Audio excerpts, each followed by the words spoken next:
Welcome back to your favourite channel magnet brains. This is me Shipra Tiwari. बहुत बहुत स्वागत है। इस चैनल पे आपको बिल्कुल फ्री एजुकेशन प्रोवाइड किया जाता है ताकि आप अपनी लाइफ में अच्छा कर सकें। लास्ट क्लास में मैंने आपको बहुत लंबी चौड़ी कहानियां सुनाई थी। मैंने आपको स्टेक होल्डर्स के बारे में पढ़ा दिया था। आज अपन लोगों को क्या पढ़ना है बच्चों? आज अपन लोगों को पढ़ना है अब वाइल्ड लाइफ एंड रिसोर्सेज। ठीक है, लेट्स टॉक अबाउट। अभी तक हम लोग फॉरेस्ट के बारे में बहुत ज़्यादा बात कर लिए थे, बचाव के लिए क्या करना है, सारी कहानी, सारी एवरीथिंग, ठीक है, सब पढ़ लिया, पूरा एनसीईआरटी कवर कर लिया अपन लोगों ने। ठीक है, नाउ आज अपन को बात करनी है वाइल्ड लाइफ में प्लांट्स और एनिमल दोनों के बारे में।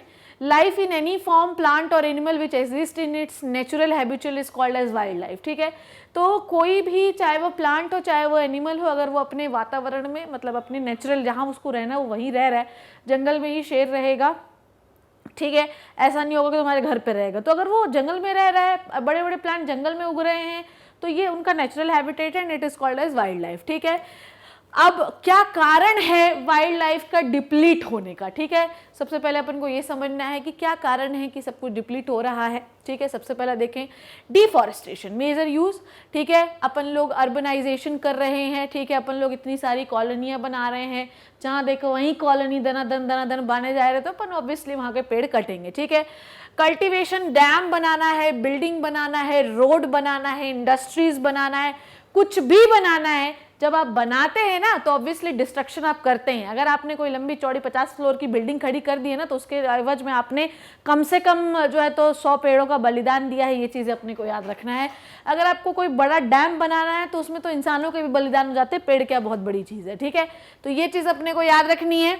Indiscriminate hunting by the man for meant of the skin and for the sport. ठीक है, मतलब अपनी खुशी के लिए तुम जानवर मार रहे हो। ठीक है, शिकार करने जा रहे हैं। आज जो है तो ठाकुर फलाना सिंह शिकार करने गए, और ये जो फलाना सिंह जब गए वो, तुमने कितने जानवरों को मारा, ये उनका क्या है, बस अपने आप की खुशी देने के लिए तुमने वाइल्ड लाइफ को मार दिया, ये अपन ने मार दिया। That is why the continuously wildlife is going to depletion. ठीक है, डिप्लीशन होते जा रहा है, कमी होती जा रही है। ठीक है, हमको उनका मांस खाना है, अरे भाई वो खाओ जो लोकल है, जो कि अवेलेबल है।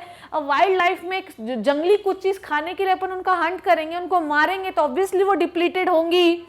Natural calamities like flood, drought, fire, epidemic have played a major role in the depletion of wildlife. बाढ़ आ गई और दलदल बन गया और कोई रोग हो गया तो पूरा पूरा जंगल खत्म हो जाता, आग लग गई, तो ये नेचुरल क्लैमिटीज हैं जो जिसकी वजह से पूरा जंगल खत्म हो सकता है। ठीक है, cutting of the plant for obtaining timber, fuel deprive wild animals for the most of the palatable food.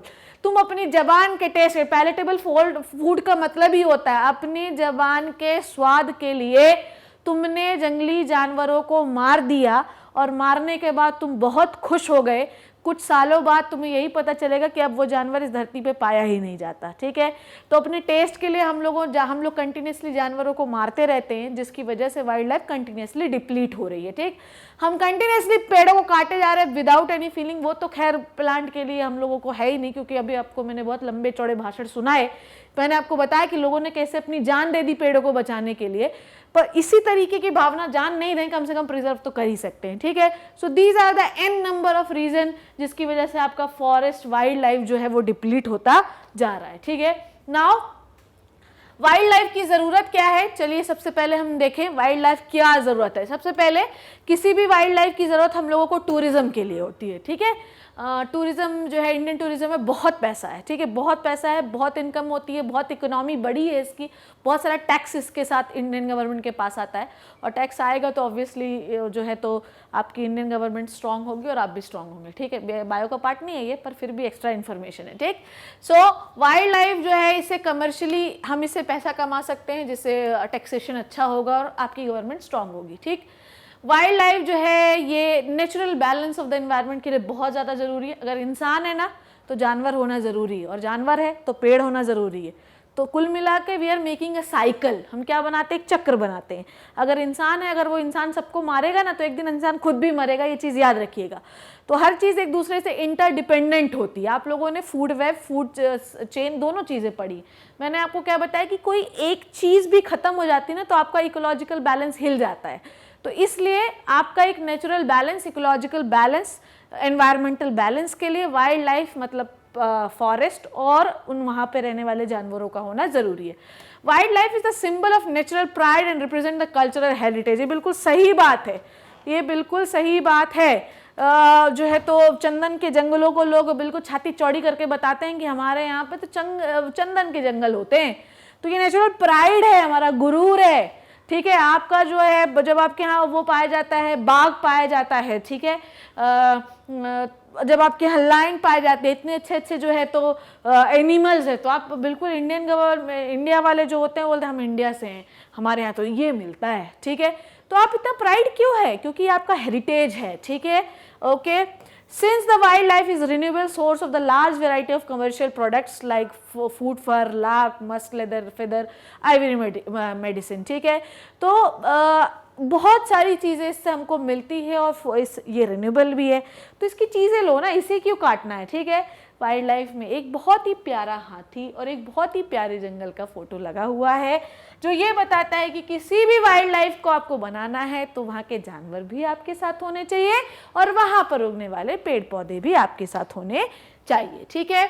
सो ये देखिए आपका क्या है, ये बताइए, ये आपका नेशनल क्या है, ये आपका एनिमल है भाई, okay. So tiger. So management and conservation of the wild life, देखे, preservation, protection and utilization of wildlife in a such a way that is not destroyed and can be used later, ठीक है। हमें इसे बचाना है, इस तरीके से बचाओ कि ऐसा ना हो कि बचाते बचाते ही मर गए, ठीक है। इनकी सुरक्षा करो, ठीक है। उसके बाद इनको अगर आप जैसे मान लीजिए कि कुछ भी चीज़ अगर आप उसका यूज़ करते हैं, ठीक है, वाइल्ड लाइफ के बारे में बात कर रहे हैं हम लोग, तो अगर हम लोग उसकी कोई भी चीज़ इस्तेमाल करते हैं तो इतना इस्तेमाल मत करिए कि वो डिस्ट्रॉयड हो जाए और बाद में उसका यूज़ ही नहीं कर पाए आप, ठीक है।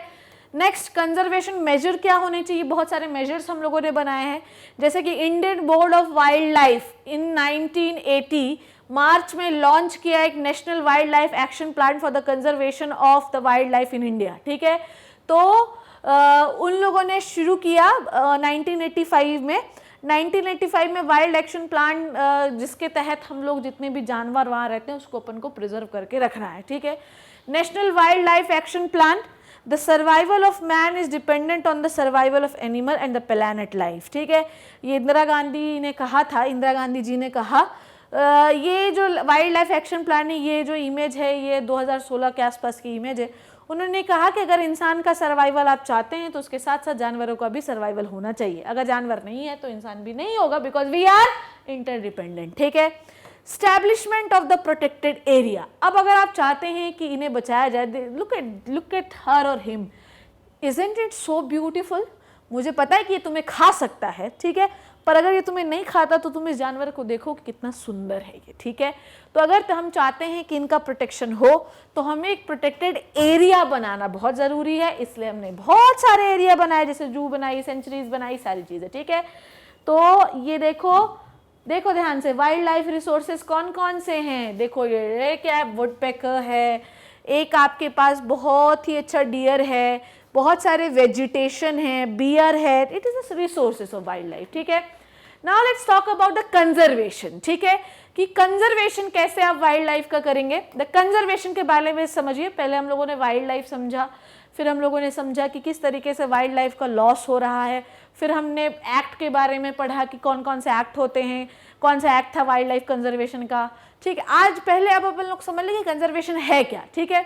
Conservation may be defined as the controlled utilization of natural resources for the benefit of all the life that may yield sustainable benefit to present the generation as well as the future generation, ठीक है। Conservation का मतलब ये है कि जो भी आपके पास रिसोर्स है उसको इतना यूटिलाइज करिए कि आज भी आपको फायदा हो, आपके आने वाली जनरेशन और उनके आने वाली जनरेशन और जनरेशन टू जनरेशन इसको इसका फायदा मिलता रहे, इसलिए उसको बचाना है, उसको प्रोटेक्ट और प्रिजर्व करके रखना है, ठीक है। Categories of the conservation, there are two types of conservation बच्चों, एक होता है इन सीटू कंजर्वेशन, एक होता है एक्स सीटू कंजर्वेशन। कंजर्वेशन का मतलब समझे आप, बचाना, ठीक है। Now let's talk about what is the in situ conservation, ध्यान से समझे इन सीटू कंजर्वेशन क्या होता है, ध्यान से देखिए, ठीक है। इन सीटू कंजर्वेशन में आप क्या देख रहे हैं कि बहुत लंबे लंबे जो है तो सींग वाले एनिमल हैं और टाइगर है, ये सब कहाँ रह रहे हैं, जंगल में घूम रहे हैं, ठीक है। इस पर ऐसा कुछ नहीं दिख रहा है कि दीवारें बनी हैं, कोई बहुत सुंदर चीज़ है, ये जंगल में घूम रहे हैं। तो जब आप किसी स्पीशीज़ को, जब आप किसी जानवर को जंगल के अंदर ही प्रिजर्व कर लेते हैं, it is called as in situ conservation, ठीक है। तो when the conservation of natural resources is done in their natural habitat, ठीक, अगर आप उन्हें जंगल के अंदर ही प्रिजर्व करते हैं, ऐसा नहीं कि उनके लिए दीवार बना दो, उनके लिए टॉयलेट बना दो, उनके लिए घर बना दो, उनके लिए नदी बना दो, डैम बना दो, नो, ऐसा कोई इंटरफेरेंस उनके साथ नहीं करना है। उनको एक नेचुरल हैबिटेट दीजिए, बिल्कुल जंगल जैसा, जहां पर वो रह सके, ठीक है। जैसे कि उसके लिए हम लोगों ने नेशनल पार्क बनाए, नेशनल पार्क में कभी सेंचुरीज में कभी भी ऐसा नहीं होता कि कोई इंटरफेरेंस होता, कभी भी नहीं, ठीक है। तो हम लोगों ने नेशनल पार्क और सेंचुरीज इसीलिए बनाए ताकि कोई ह्यूमन इंटरफेरेंस नहीं हो, कोई आर्टिफिशियल मत दीजिए, क्योंकि जहां इनको ये लगेगा ना कि कुछ गड़बड़ है, कुछ तो आर्टिफिशियल है जो कि जंगल जैसा नहीं है, तो ये क्या करेंगे आपको पता है, ये खाना पीना सब छोड़ देते हैं, और छोड़ने के बाद ये जो है बहुत दुखी हो जाते हैं और ये मर जाते हैं, ठीक है।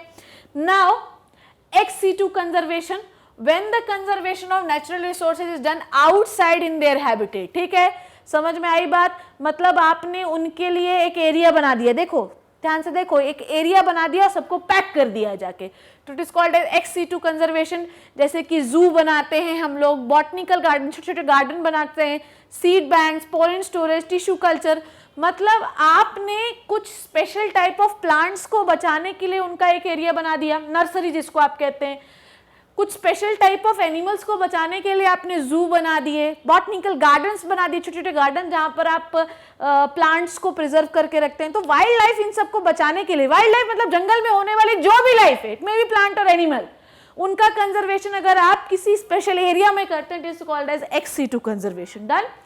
नाउ लेट्स टॉक अबाउट, तो आपको समझ में आएगी कंजर्वेशन क्या होता है। किसी भी वाइल्ड लाइफ को बचाना इज कॉल्ड एज कंजर्वेशन, ठीक है। It may be in situ और it may be ex situ. Done. Now let's talk about the deforestation, ठीक है। डिफॉरेस्टेशन इज द मतलब major concern issue in this time, ठीक है। सबसे बड़ा कंसर्न इशू आजकल का पेड़ काटना ही है, ठीक है। पेड़ कोई नहीं लगाने की सोचता। एक्चुअली आजकल के लोगों का मतलब, मैं भी हूँ आजकल में, मैं कोई बहुत एंशिएंट हिस्ट्री से नहीं आई हूँ, मैं भी यही हूँ, तो मुझे ये लगता है कि आजकल के लोगों का डिस्ट्रक्शन में ज़्यादा दिमाग लगता है, इजंट इट। और अगर आपका कंस्ट्रक्शन में लगता है तो प्लीज़ मुझे बताना, और अगर ऐसा है तो मान लो कि तुम्हारा जीवन जो है उद्धार हो चुका है भाई, ठीक है। तो डिफॉरेस्टेशन जो है destruction of the forest, that is it, ठीक है। अगर आप अपने फॉरेस्ट को डिस्ट्रक्ट कर रहे हैं, it is called as deforestation, ठीक है। It has been estimated that the forest in India have declined from 7,000 million hectares to 1900 to 90 million hectares in 1975. तो 75 के पहले आपके पास 7,000 हेक्टेयर क्या था, फॉरेस्ट। 75 के बाद जो है ये गिर गया करीब 2890 मिलियन हेक्टेयर, और 2000 तक ये 2300 मिलियन पे आ गया। मैं आज से कितने साल पहले की बात कर रही हूँ, अराउंड 20 ईयर्स अगो। 20 साल पहले आपके पास मतलब सोचिए 7,000 हेक्टेयर से आप आ गए 2000 हेक्टेयर पे, 5,000 हेक्टेयर आपने काट डाले, ठीक। अब आप क्या होगा, आपके जीवन का क्या होगा, अब सब कुछ ना आपको फ्यूल मिलेगा ना आपको कुछ मिलेगा। देखो कैसे बंजर बना हुआ, पूरा फॉरेस्ट आपने उड़ा दिया। Major cause of the deforestation क्या है, सबसे पहले हमको खेत बनाना है, ठीक है। एक तो पॉपुलेशन है, तो लोग हैं, तो खाना चाहिए, खाना है तो सबको काट दो, यहाँ खेत बना लो खाना उगाने के लिए, ठीक है।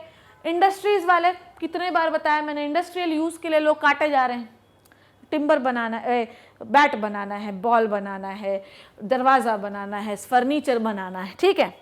फॉरेस्ट फायर, आग लगा दी अपने, किसी कारण से आग लग गई, पूरा फॉरेस्ट जल गया, देख लीजिए फॉरेस्ट फायर दिख रहा है आपको, ठीक है। किसी प्रकार का जो रोग हो गया, मे बी टिड्डी दल आ गया, आजकल बड़ा ही ज़्यादा टिड्डी दल बहुत ही ज़्यादा वो है, टिड्डी दल आ गया पूरे फॉरेस्ट को खा गया। हर टिड्डी दल फसलों को खाता, फॉरेस्ट नहीं खाता, पर सपोज दैट कि भविष्य में ऐसा कोई टिड्डी दल आ गया तो पूरा फॉरेस्ट खत्म हो जाएगा। तो डिफॉरेस्टेशन के कारण क्या है ये भी अभी मैंने आपको बताया, ठीक है। तो अपन ने कंजर्वेशन के बारे में सीखा, अपन ने ये सीखा कि कितने प्रकार के कंजर्वेशन है, अपन ने वाइल्ड लाइफ कंजर्वेशन के बारे में सीखा, हमने ये सीखा कि वाइल्ड लाइफ की ज़रूरत क्यों है, हमने ये सीखा कि क्या कारण है वाइल्ड लाइफ कम हो रहा है, हमने सीखा कि वाइल्ड लाइफ रिसोर्सेज क्या है, मैनेजमेंट के लिए कौन से एक्ट बनाए गए। So I hope you learned and enjoy the session of the wild life, ठीक है। वाइल्ड लाइफ के बारे में हम लोगों ने पढ़ा, मज़ा आया होगा, इसमें तो कोई बहुत ज़्यादा टफ चीज़ थी नहीं, ठीक है। तो इसको धीरे धीरे पढ़ते जाइए, ऑटोमेटिकली आपके कंसेप्ट बिल्टअप होते जाएंगे। In the next class I will tell you the list of the national park and the sanctuaries. Thank you so much.